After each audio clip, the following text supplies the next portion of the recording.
मुख्यमंत्री देवेंद्रजी फडणवीस साहेब, भारतीय जनता पार्टीचे प्रदेशाध्यक्ष रवींद्रजी चव्हाण साहेब यांच्या नेतृत्वात आज जो निकाल लागलाय आणि भारतीय जनता पार्टीला अतिशय घवघवीत असं यश मिळालंय।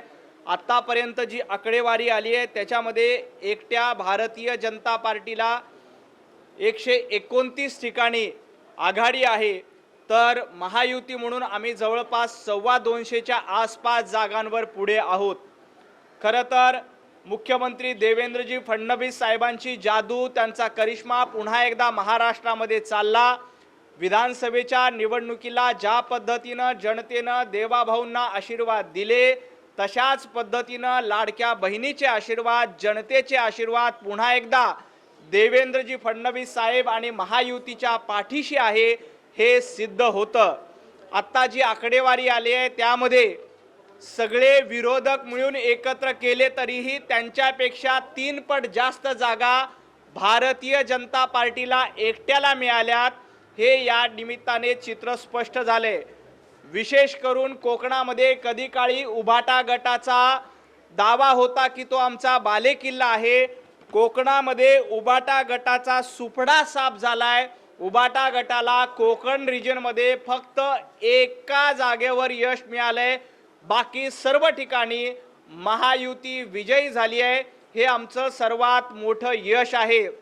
नगरपालिका तो झाकी है, महापालिका अभी बाकी है, अशा पद्धतीचा नारा आमच्या सर्व कार्यकर्त्यांनी आता दिलाय आणि ही कार्यकर्त्यांची निवडणूक होती आणि देवेंद्रजी फडणवीस असतील किंवा भारतीय जनता पार्टीचे सर्व नेते असतील, त्यांनी या कार्यकर्त्यांच्या निवडणुकीत कार्यकर्त्यांना साथ दिली।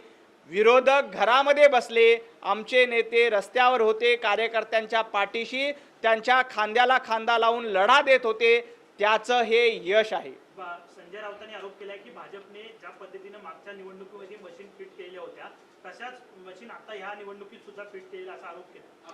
संजय राऊत यांना एवढंच सांगायचंय, मशीन फिट नाहीये, तुमच्या डोक्याला फिट आलेली आहे। ज्या पद्धतीनं हे आकडे लोकांनी दिलेले आहेत, जनतेने आशीर्वाद दिलेले आहे आणि जनतेच्या आशीर्वादावर भारतीय जनता पार्टी आणि महायुती निवडून आली आहे। मशीन कुठेही फिट नाहीये, तर तुमच्या डोक्याला चक्कर आली आहे, फिट आली आहे, त्याच्यामुळे तुम्ही अशा पद्धतीची भाषा वापरताय। तुम्ही ग्राउंडवर गेला नाहीत। संजय राऊत, तुम्ही एक सभा घेतली होती का? ठीक आहे, तुमची तब्येत ठीक नव्हती, प्रकृती ठीक नव्हती। उद्धवजी ठाकरे यांनी एक सभा घेतली का? आदित्यजी ठाकरे यांनी एक सभा घेतली का? घरामध्ये बसून निवडणूक जिंकता येत नाही, कार्यकर्त्यांमध्ये जाऊन आणि जनतेमध्ये जाऊन निवडणूक जिंकावी लागते। आणि मला वाटतं भारतीय जनता पार्टीचे नेते हे जनतेमध्ये गेले, घरामध्ये बसले नाही, त्याच्यामुळे मशीन फिट नाही तर तुमचं डोकं फिट आहे। संजय राऊत असं म्हणाले की या निवडणुकीमध्ये पैशांची गारपीट झाली। ज्या नगरपालिकेचं बजेट 30 कोटी आहे ते भाजपने 150 कोटींचा खर्च केला, यापुढे विरोधी पक्ष टिकणारच नव्हता। खरं तर विजयाचा सुनामी येतो किंवा विजयाची लाट येते, इथं उभाटा गटाच्या पराभवाची सुनामी आली, उभाटा गटाच्या पराभवाची लाट आली। उभाटा गटाला सिंगल डिजिट मध्ये जवळपास 8-9 ठिकाणी काहीतरी उभाटा गटाला आघाडी मिळते, त्यामुळे उभाटा गटाच्या पराभवाची लाट या निमित्ताने बघायला मिळाले। उभाटा गटाच्या पराभवाची सुनामी या निमित्ताने बघायला मिळाली। संजय राऊत, तुम्ही स्वतःला पक्षप्रमुख म्हणून घोषित करू इच्छितात, अजून उद्धवजी ठाकरे यांची पत्रकार परिषद झाली नाही, त्याच्या आधी राऊत पत्रकार परिषदेला पुढे आले। संजय राऊत यांना वाटतं की आपणच उभाटा गटाचे सर्वात मोठे नेते आहोत, त्याच आविर्भावामध्ये ते पत्रकार परिषदेमध्ये घेत आहेत। आणि ज्या पद्धतीनं संजय राऊत यांच्या नेतृत्वामुळे उद्धवजी ठाकरे, तुम्ही हिंदुत्व सोडल्यामुळे तुमच्या पक्षाची काय अवस्था झाली बघा। सिंगल डिजिटमध्ये 7-8 ठिकाणी तुमचे 288 पैकी नगराध्यक्ष नगरसेवक निवडून आलेले आहेत। ही अतिशय लाजिरवाणी बाब उभाटा गटासाठी आहे, संजय राऊत यांच्यासाठी आहे। पैशाचा महापूर नाही तर जनतेच्या आशीर्वादाचा महापूर आलाय आणि त्याच्या बळावर भारतीय जनता पार्टी आणि महायुती जिंकली आहे।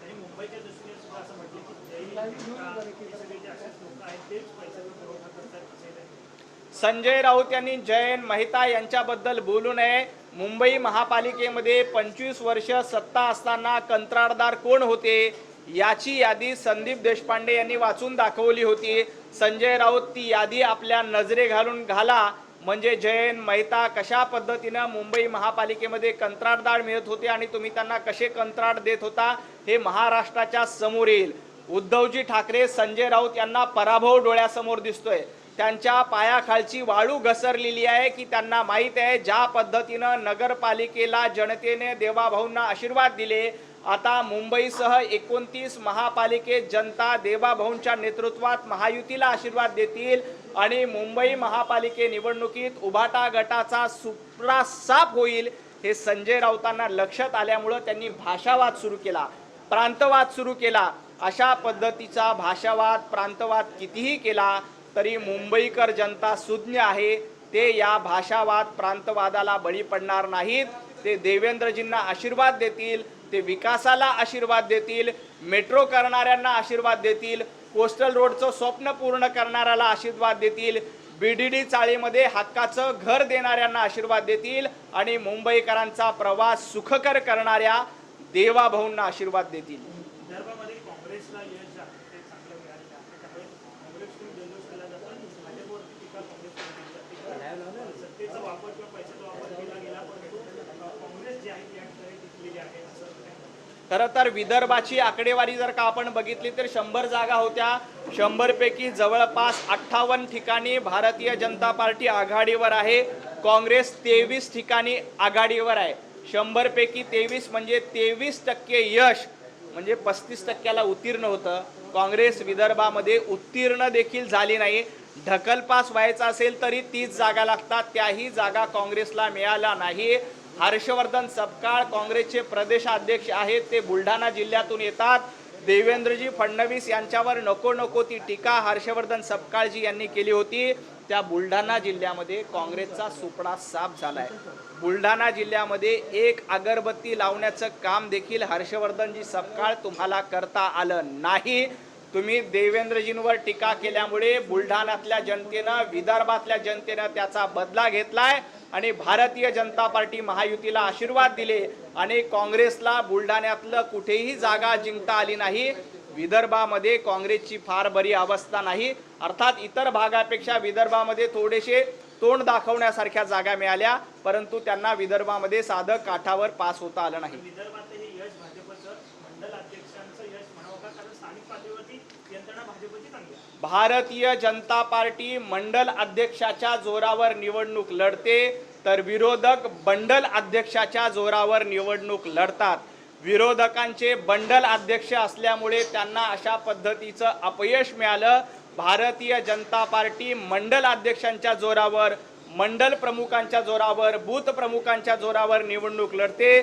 त्यामुळे हा मंडल अध्यक्षांचा विजय आहे तर बंडल अध्यक्षांचा पराभव आहे. खूप खूप धन्यवाद.